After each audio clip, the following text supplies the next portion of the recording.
Hello, ladies and gentlemen of YouTube. Today we have a commentary on radiation. It's a domination. See what I done there? It rhymes. It's also a team tactical match, and I'm going to be using the class setup of MP5K with a rapid fire, ASB secondary, and the person I'm going to be using is lightweight, hard, and tactical mask with the smoke grenade and the frag grenade. The reason I'm using this class is basically because I just prestige. I know it's just a stupid reason, but the MP5K is so good in this game. It's just, oh wow, you can even use it when you're level 50. It's that good. But today it's not all about the gameplay, folks. I'm going to be speaking about Twitter. And with Twitter, I think it's just a very good advertising site, because people like JD 2020 last night just put in annihilation codes. He's just doing that so Treyarch, I know they didn't really need advertising, but he just put it for advertising. Also, it's about speaking to celebrities. I know a lot of people love speaking to celebrities, but sometimes it can turn a bit sour, like yesterday with Jay Bothroyd. He said that Terry Burton is probably the worst person to let go of Cardiff, because of course you all know that they've got a new manager, Malky Mackay, and Malky Mackay has let go Terry Burton, and he said, well, Jay Bothroyd said that leaving him go is probably the stupidest mistake Cardiff could have made, and with that, all the Cardiff fans who were mega uproar. But then they started complaining that they didn't get promoted on Terry Burton, so Jay Bothroyd kicked it off. Well, not kicked off, but Jay Bothroyd weren't happy with that decision, and he said to all the Cardiff fans, it weren't his fault. How can we blame someone on the assistant manager? It should be the manager's fault. And also, our team wasn't good enough. So then all the Cardiff fans just went absolutely nuts, saying, "Oh yeah, we had the best team in the league," and all that rubbish. But it's really about footballers.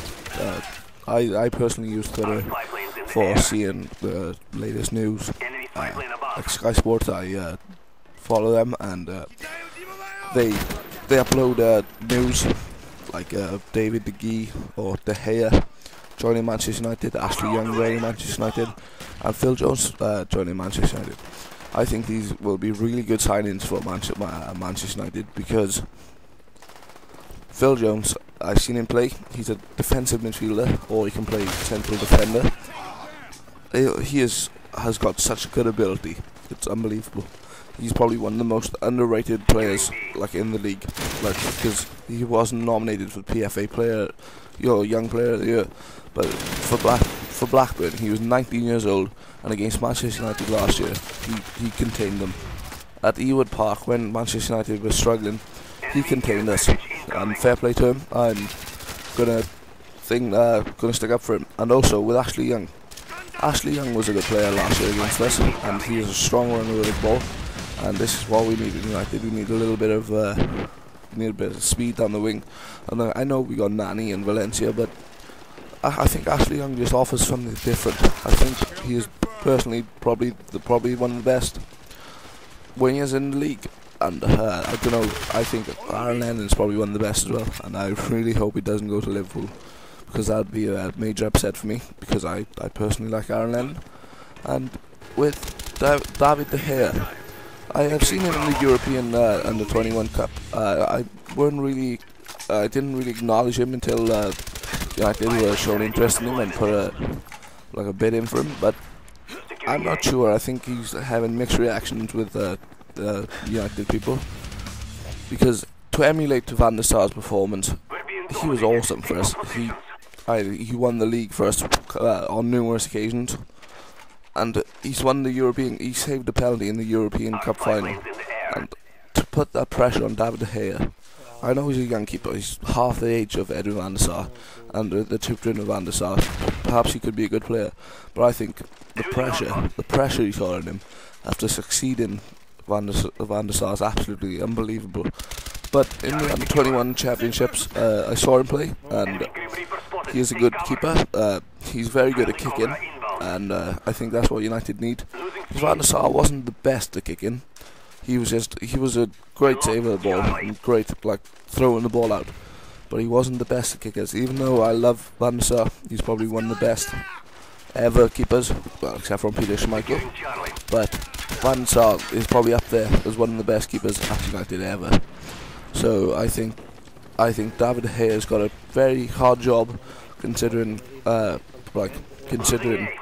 he has to emulate the performance of Van der Sar.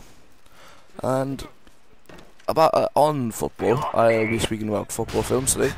And my favourite football film ever is probably The Damned United. I like this film because of Brian Clough. He was of course the main character of this film, and he managed Nottingham Forest. And Nottingham Forest at the time were in League 2, because of the actual set of the league. So it's equivalent to the Championship nowadays. And he took Nottingham Forest from League 2 up to League 1.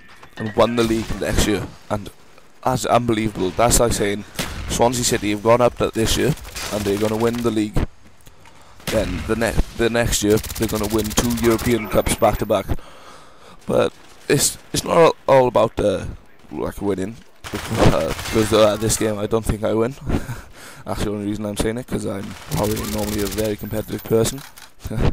But what Brian Clough done, he controlled players, but at Leeds United he couldn't do it because Don Revie had the family-based players, and he couldn't really say anything. But with Brian Clough, he was probably the most cockiest person alive. I'm not gonna lie, he was really cocky, but he was just great. And on that, folks, is the end of the gameplay. Smith King signing out.